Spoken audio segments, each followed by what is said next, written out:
Hey everyone, today we're taking a look at the NVIDIA GeForce GTX 470.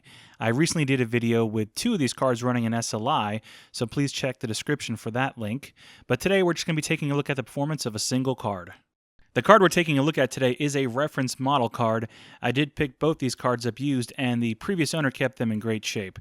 Wasn't much dust at all in the heat sinks when I took the shroud off, and the only thing I needed to do was replace the aging thermal paste. Even when I pulled off the memory MOSFET plate, I noticed that most of the thermal pads were still in good shape. Pretty surprising for a card of this age. Now, this is an older card, so you probably already know the specs, but let's go over them really quick. It is built on a 40 nanometer process. It has 40 ROPs. The core clock is 607 MHz. The shader clock is 1215 MHz. The memory clock is 837 MHz with a double data rate of 3348. It has 1.28 gigabytes of VRAM. It's built on a 320-bit memory bus, and it has two 6-pin PEG connectors. Total TDP is 215 watts, and the max operating temperature is 105 degrees Celsius.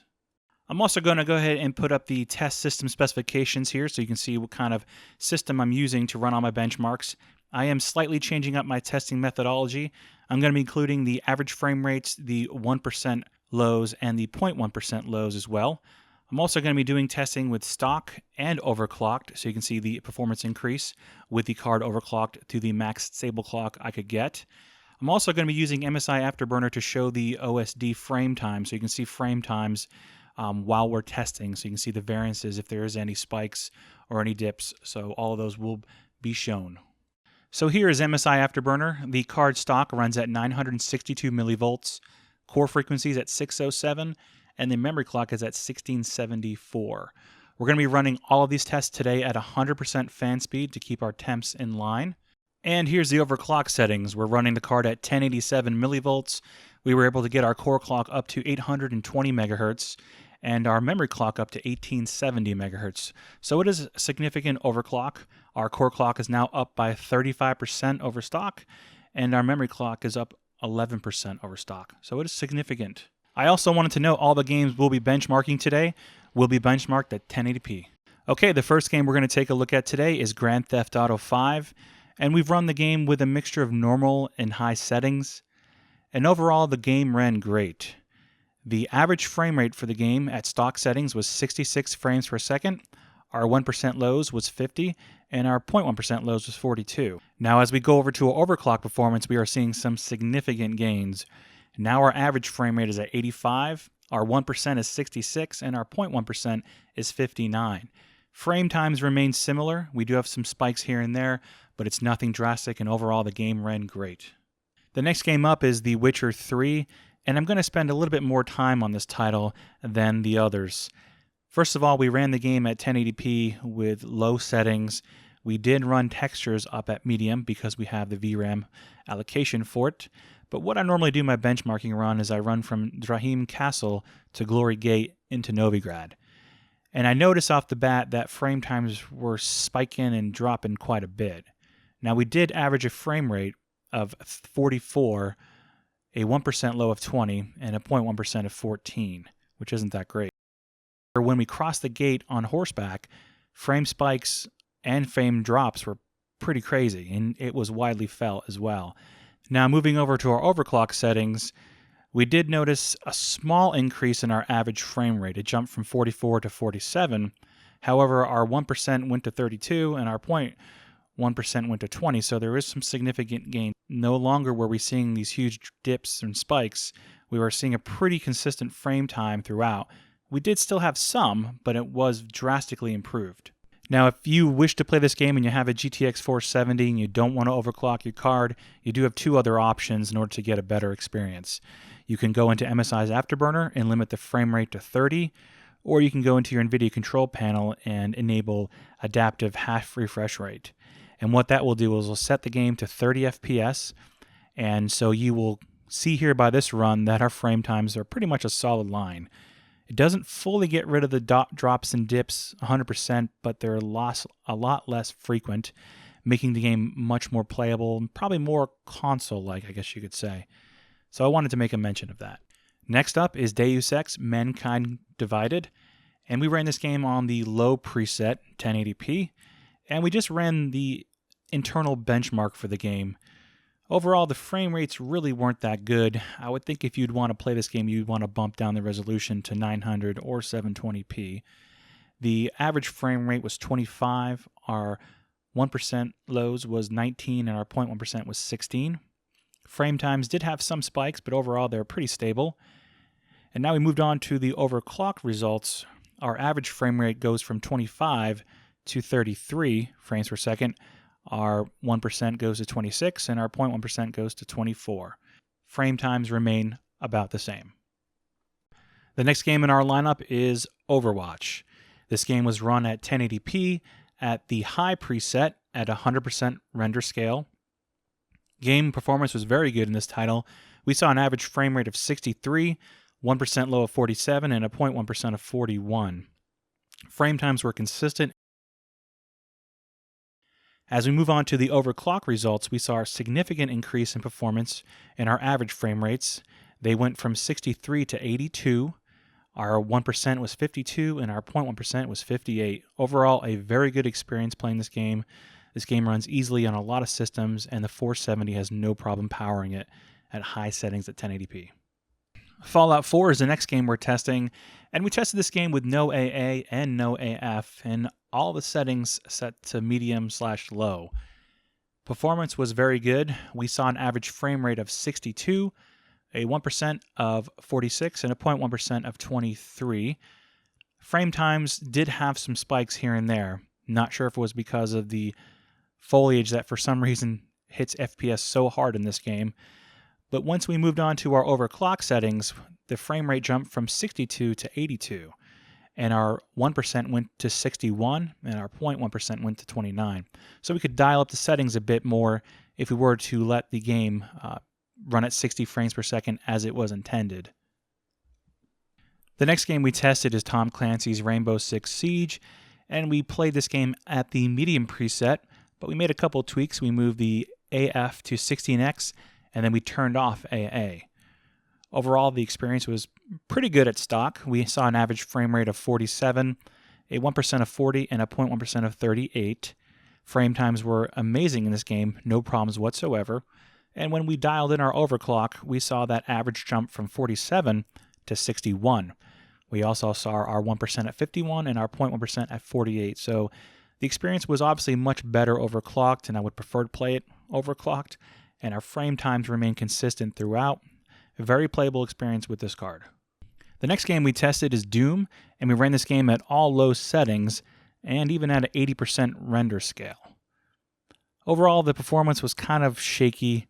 The average frame rates were actually very good at 60. Our 1% was at 24 and our 0.1% was 21, so not that great. GPU usage was pretty good. With our SLI setup, GPU usage was pretty terrible as scaling was not very good. But performance overall was kind of shaky, as you can see in our frame times. Those spikes were actually felt quite a bit, just didn't seem like a smooth experience. While overclocked, we did see a decent increase in our average frame rate. We went from 60 to 74, but our 1% and 0.1% lows were still rather low. As I stated, the frame times were not very great, and the experience was just okay at best. Next up is Battlefield 1, and we ran this game at 1080p at the low preset on this card. Frame times were excellent in this game. Our stock performance, we averaged a frame rate of 59, a 1% of 49, and a 0.1% of 46. Overclocked, we saw some significant gains in this game. We went from 59 to 78 for our average frames per second. Our 1% was 62, and our 0.1% was 56, so the very, very smooth experience in the single-player game. This Frostbite engine is very well optimized. However, if we were to jump into multiplayer, we would see these average frame rates plummet a little bit, as it is a bit more stressful on the system.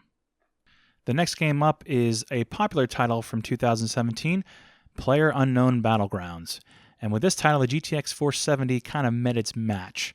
We're playing the game at 1080p low settings at 100% render scale, and we're seeing an average frame rate of 27 with a 1% of 18 and a 0.1% of 15. So frame times were kind of up and down. There were some big dips. However, a lot of those up and downs were below the 8 millisecond threshold, so they weren't felt quite as bad. Even overclocked, this game didn't run really any better. We went from 27 to 28, so we saw a 1 frames per second difference overclocked. However, our 1% did jump to 21, and our 0.1% just went to 16, so it wasn't an extremely playable experience. I did still play it, managed to kill 1 person, but it really wasn't that fun. I would have to probably drop the resolution scale down or drop the resolution down to see some games to make this game at least over 30 frames per second on average for a more playable experience.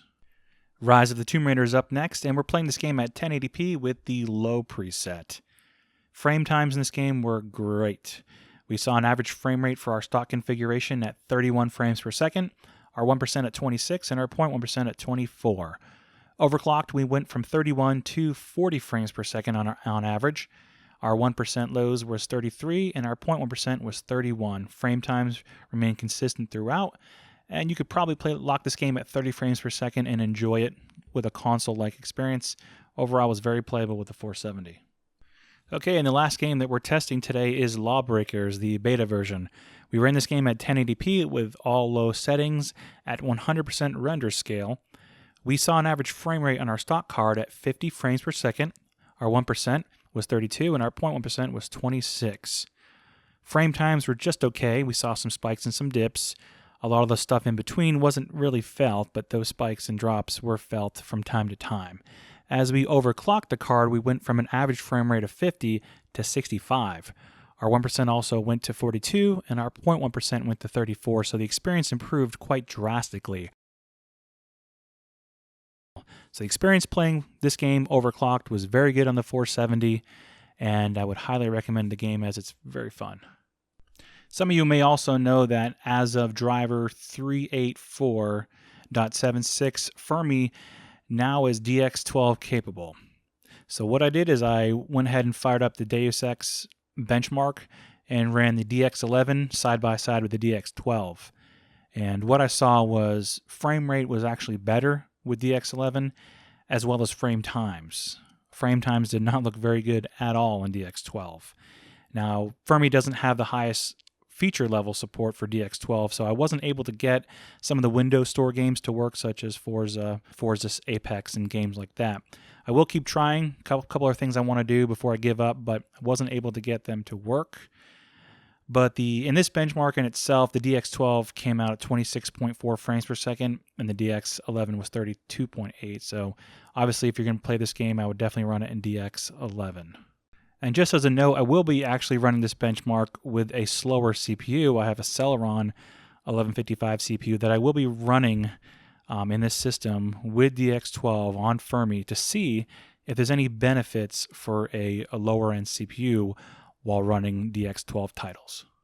So before we get out here, I want to take a look at power consumption and temperatures for the GTX 470. Now I'm testing an ambient of 26C, and I took all power consumption figures and I measured them with a kilowatt meter, so it's for the entire system at the wall. So first up, the idle power consumption for the whole system was at 82 watts. And when I moved the GTX 470's fans to 100%, it went from 82 watts to 88 watts. Now for testing GPU load, I'll be using Rise of the Tomb Raider, and it's at the very start of the game. It taxes the GPU up to 100%, and the CPU usage isn't too high. So what I did is I also tested the game, and I let the temperatures get to their max temperature and stabilize. That's the best way for me to test them. So the first test I did was at the stock clock speeds with the fan just left on auto. And what I saw at the wall was 266 watts of power draw, and the temperatures were topping out about 94, 95 C with the fan speed left on auto. The fan speed did top out about 62%. Now with those same clock speeds, I set the fan to 100%, and our power consumption dropped from 266 to 245 watts. We also topped out about 66, 67 C. And now with our overclock results, we set the fans up to 100%, and our power consumption rose to 378 watts at the wall. And we also topped out at 87 C. So with a better AIB cooler or some water cooling, we would probably see power consumption take a little bit of a dive as well. So the power consumption isn't as bad as we maybe thought it was, but it's still not great at the same time. But I want to go ahead and just share this information with you if anybody was curious. Well, that about wraps up our look at the GTX 470. I hope it was nostalgic for some of you guys that used to own this card and kind of see how it does today. For anybody who still currently owns this card, I hope it at least shows you what games it's capable of running, assuming you have a decent CPU behind it. And it still was fun for me to test it this day and age with some modern games. It still holds its own, believe it or not, at 1080p, even though most of the settings were set to low in the majority of games. But anyways, I hope you guys liked this look back, and if you have any questions or comments, please feel free to leave them in the comment section, and thanks a lot. Bye.